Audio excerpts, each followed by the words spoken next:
Welcome to One Guy, One Course, One Disc. We are here today at Matthew Park at the John Reid Memorial Disc Golf Course in Monroe, Georgia. If you come here and you lose a disc, there is a drop box at hole 1. Also, if you're in town, why don't you go ahead and check out the Disc Syndicate in Monroe. In case you lose a disc, you can go get a new one. But let's go take a look at the course. Hole 1 is a 224-foot par 3 that does have a water crossing. It's going to be 170 feet to get to the other side of this little water inlet. But once you finish hole number 1, hole number 2 is going to be to your left.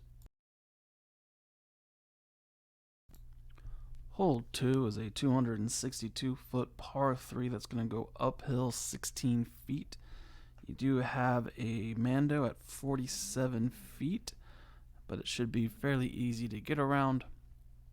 And once you finally make it up this hill, this last tree is at 187 feet. And when you finish hole number 2, hole 3 is going to be to your right.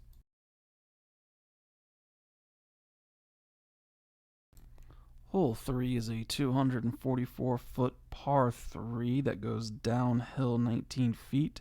That tree to your right is at 85 feet, and the tree to our left here is at 140 feet. And once you finish hole number 3, hole 4 is going to be directly to your left.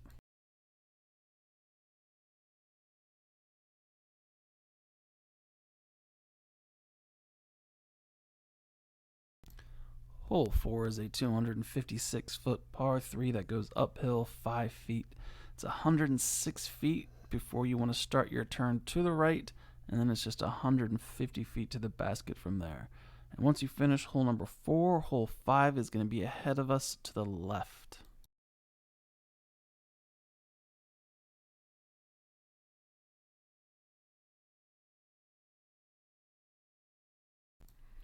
Hole 5 is a 243-foot par 3 that's going to go downhill 9 feet. The main gap you need to hit is at 160 feet, and it's about 15 feet wide. And once you finish hole number 5, hole 6 is going to be on the back embankment to the left.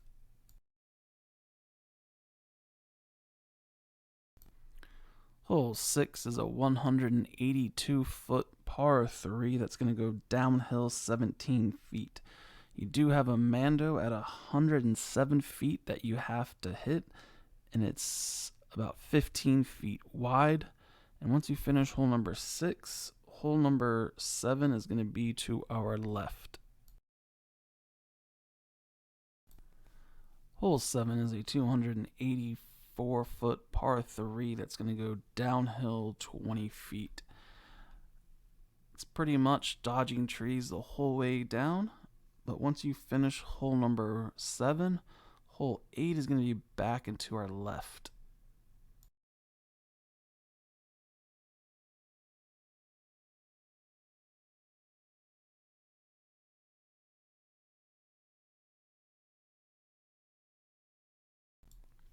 Hole 8 is a 247-foot par 3 that's going to go uphill 20 feet.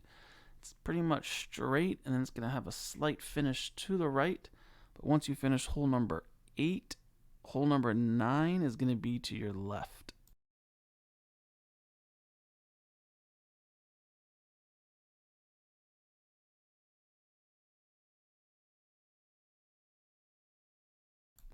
Hole 9 is a 288-foot par 3. It's going to be 72 feet to get to this tree, and then it's going to be 206 feet to the basket, which is out in the open. But once you finish hole number 9, hole number 10 is going to be to your right.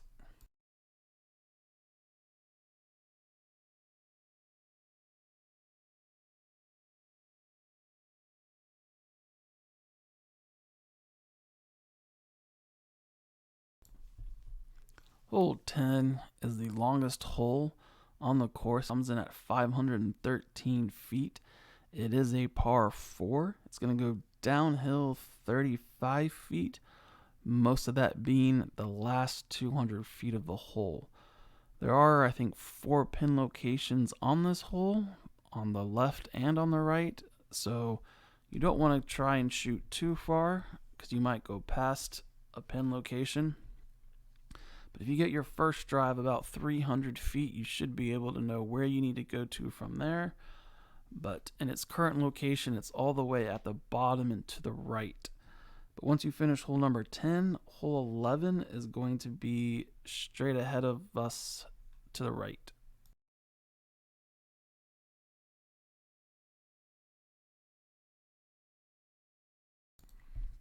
Hole 11 is a 280-foot par 3 that's going to go uphill 20 feet.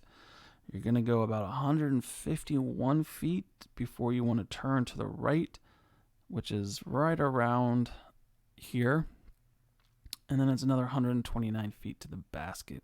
But once you finish hole 11, hole 12 is going to be back and to our left behind that wooden wall that we saw a little bit earlier.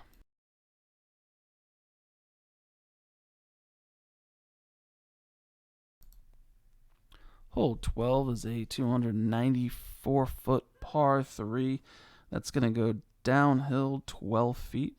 It's going to be about 168 feet to get to the last part of this tunnel of trees, and then it's 126 feet to the basket in the open.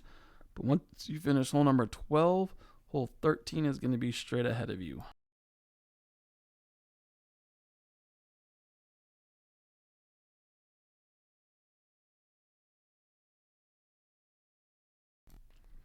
Hole 13 is a 399-foot par 4. There is that gap to the left, but it's obviously going to be a lot harder and tighter. This gap to the right that we're walking down is about 25 feet at its widest point, so it's definitely a lot easier to get down the fairway on this hole. But it is a low basket, so you have a much greater chance for a skip in on your second shot if you can't get it there in one. But once you finish hole 13, hole 14 is going to be straight ahead of you.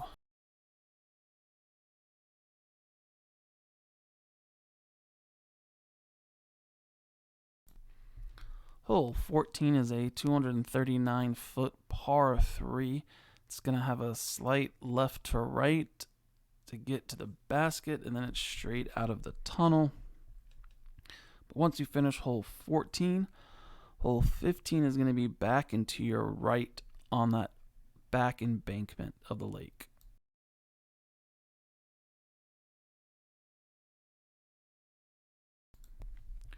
Hole 15 is a 291-foot par 3. That's going to be a water carry for most of this hole. It's going to be about 220 feet to clear, probably at its closest point. There is a short tee if you don't want to take the risk of losing your disc. But once you finish hole 15, hole 16 is going to be back and to our left.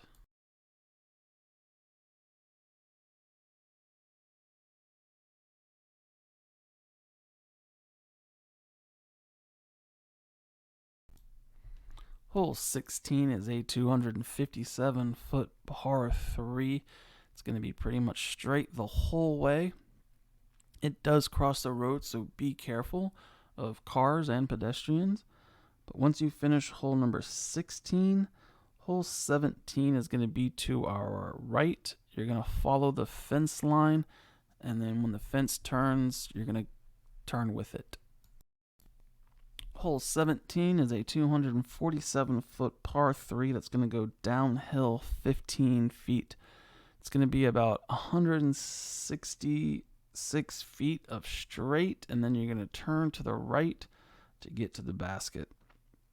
And once you finish hole number 17, hole 18 is going to be to your left on the peninsula.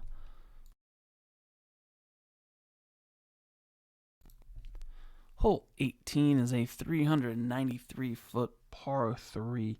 It's going to be 95 feet to get across the water.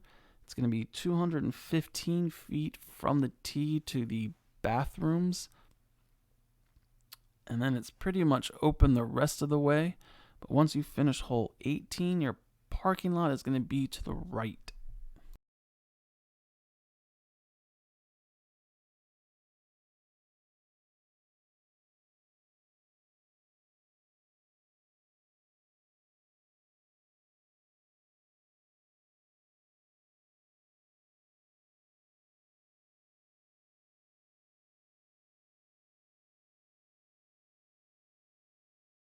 Now that you've seen the course, let's take a look at today's disc. It's going to be the Innova Roc3. This is the metal flake plastic.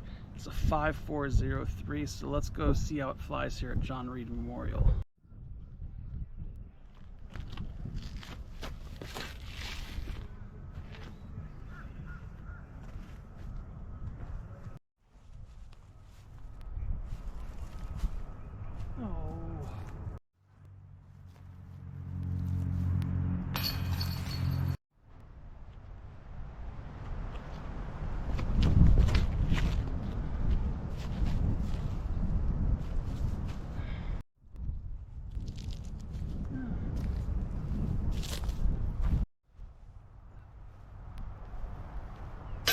You gotta be kidding me.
Come on.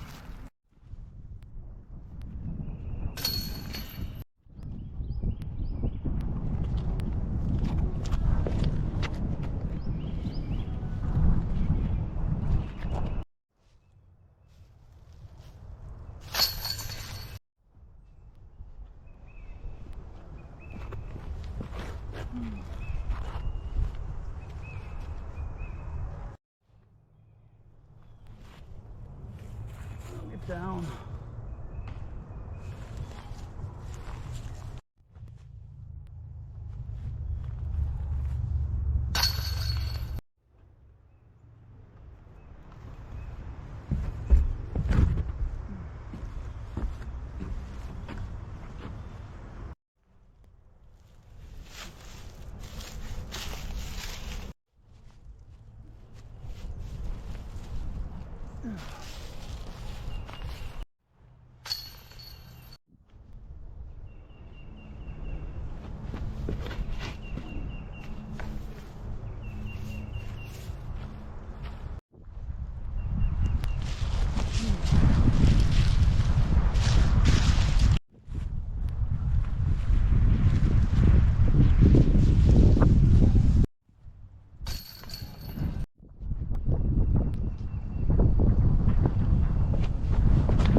Not.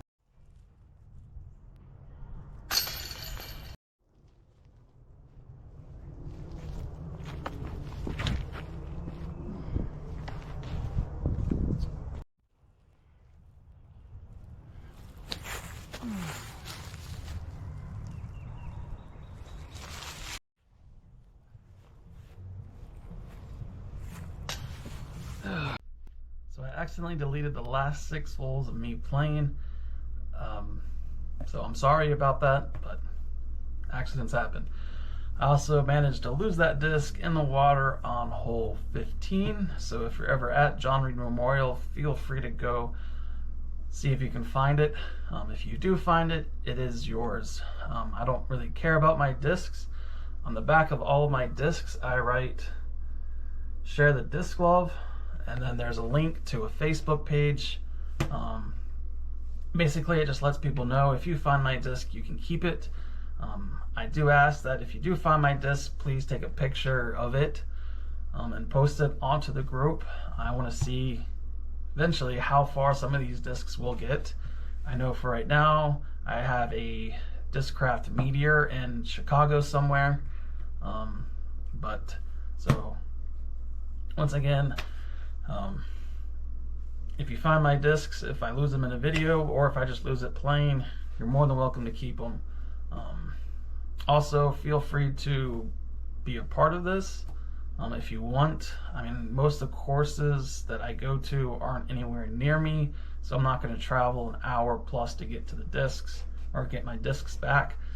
So if you're tired of just trying to go through the process of getting the disc back and you just want people to, you know what, go ahead, keep them, feel free to join this. You just write "Share the Disc Love" on the back along with the link, which is facebook.com/groups/disc love. As far as the disc goes itself, for me, the Innova Roc3, it's always been a more understable disc than I think it should be. If I throw it flat, I'll get some turn out of it, and it doesn't seem like it should be a disc that turns much. So I think the flight number is a little off on it. I've thrown different plastics of this, different variations, so for me it's just consistently been not what I expect it to be. But maybe for a beginner you might like it. Definitely I would consider trying it.